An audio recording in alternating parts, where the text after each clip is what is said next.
எல்லாத்தையும் இழந்துட்டான். ஆனா ஒருத்தன் இருந்தார், ஒரு ஊரையே விட முடியாத இந்த லோத்தினுடைய மனைவி. ஆனா ஆபிரகாம் ஊரை இல்ல, ஒரு தேசத்தையே விட்டான். ஆமென் சொல்லுங்களேன்.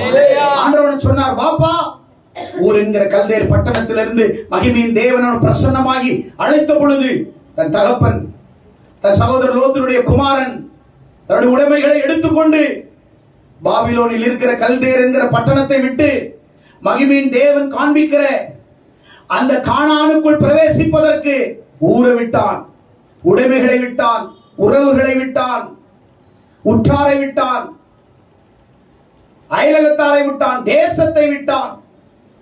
எல்லாத்தையும் விட்டுட்டு கர்த்தர் காமிக்கிற தேசத்துக்கு போனான்.